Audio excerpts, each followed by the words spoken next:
From an ancient Roman city built along the River Thames called Londinium on through millennia of monarchs, monks, and medieval knights, London has so much to be curious about. So let's get on with it. First, anyone know what time it is? Ben might. Look kids, Big Ben, Parliament. Of course there's the big sights, Westminster, Buckingham Palace, the London Eye, the Tower of London. But of course, this curious traveler needs to know more. So here's what I'm curious about here in London.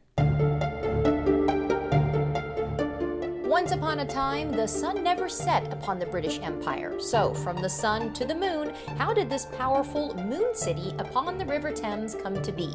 And can someone give me directions to Londinium? Then, how did London rise from the ashes after the Great Fire of 1666? And how did this small island become the birthplace of democracy? And what do the Knights Templar have to do with it? Why is that there, and that there, and that there?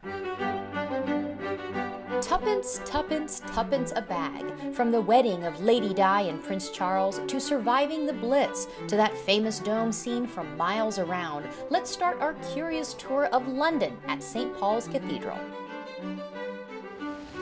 After the Great Fire of 1666, Sir Christopher Wren said London shall rise from the ashes again and designed St. Paul's Cathedral as a sign of London's endurance. It was built between 1675 and 1711 and today remains one of London's most enduring icons.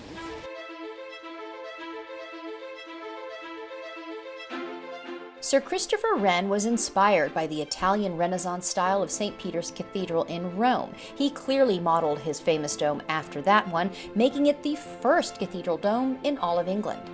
And like a true Renaissance man, Wren was not only an architect, but a professor of astronomy at Oxford, too. Well, of course he was. He used incredible symmetry and mathematical precision in his design for St. Paul's. He even rotated his design to align with the sunrise of Easter on the year that construction began.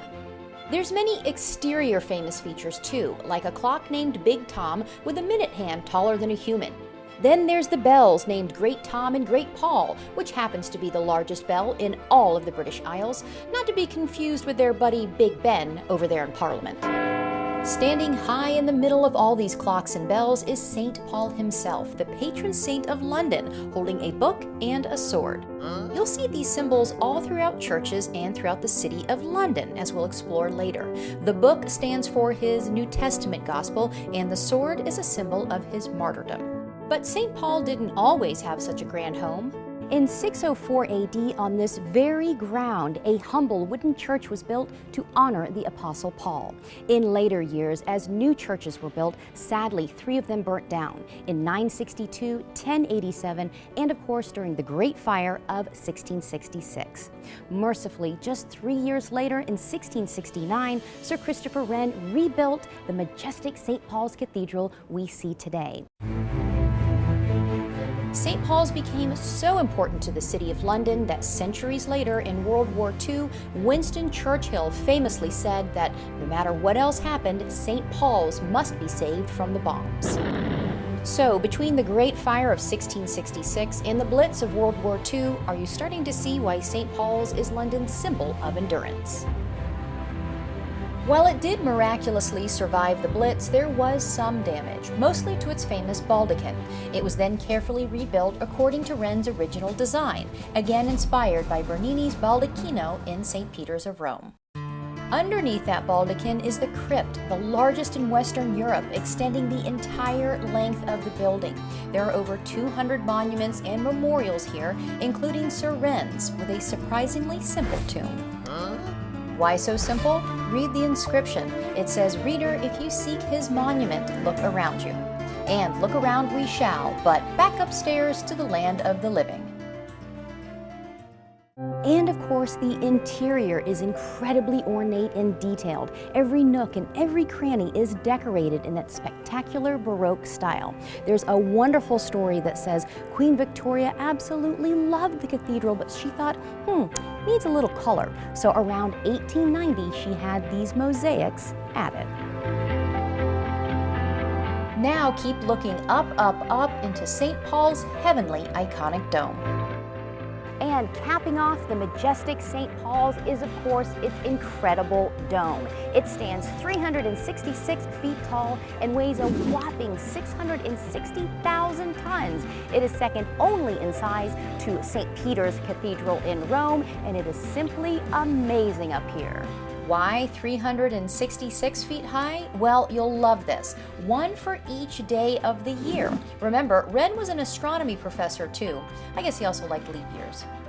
Up here in the dome, you will get this incredible up-close view of Sir James Thornhill's 8 massive panels depicting the life and teachings of St. Paul. The first panel is of Paul's conversion, of course placed in the east. Then the stories progress counterclockwise around the dome. The 5th panel, St. Paul preaching at Athens, has some very important symbolism to it. When Thornhill painted these in 1715, the cathedral had gone through the Protestant Reformation, so it was Thornhill's job to symbolize a crucial aspect of Protestantism, preaching to the unconverted as the new way of getting into heaven. So, with Paul's outstretched arm reaching out to the people and his hand pointing up to heaven, Thornhill is depicting evangelism. Oh, on a side note, Thornhill was selected to paint this prestigious project because he too was a Protestant. And one last curious question while we're up here. Why are these incredibly important paintings done in plain old black and white?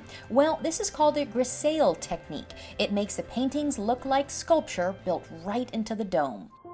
As you're appreciating all the history, art, and architecture here at St. Paul's, it's okay to have a little fun too. I've climbed up to the Whispering Gallery, and the acoustics up here are legendary. Here's how it works.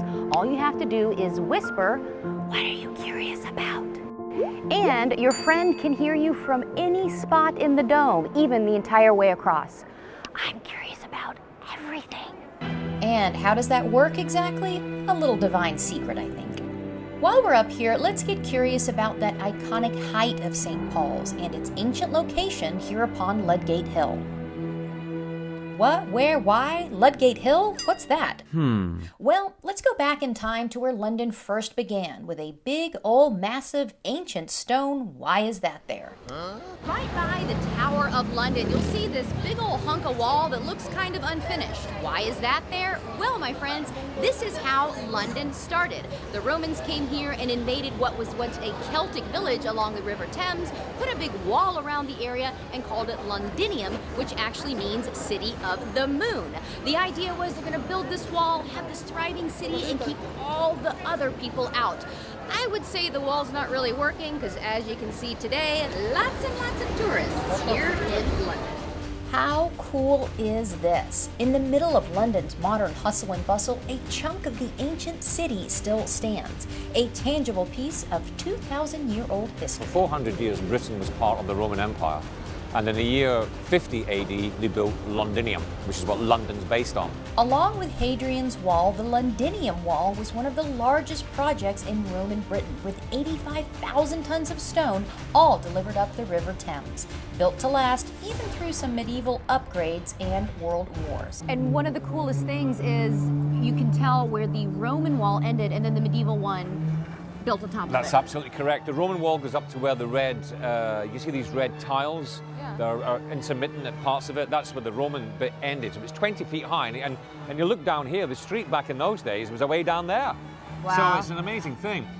And the ruins of Londinium have been discovered in stages. After the destruction of the Blitz in World War II, portions were unearthed near the Tower of London. Fast forward to today, and Londinium lives on as hip Londoners live in neighborhoods like Aldgate, Bishopsgate, and Newgate. Time for our Why Is That There moment. The original Roman wall had 5 gates, and then 2 more were added in medieval time. Those areas were actually where gates were, where people went in and out of London. That's fantastic. There's a history to everything. There's a history to everything. And one of those gates, Ludgate, gives us the name Ludgate Hill. Ah, there's that Ludgate Hill, one of the 3 ancient hills of London, where it is believed that those Londinium Romans built a temple to the goddess Diana.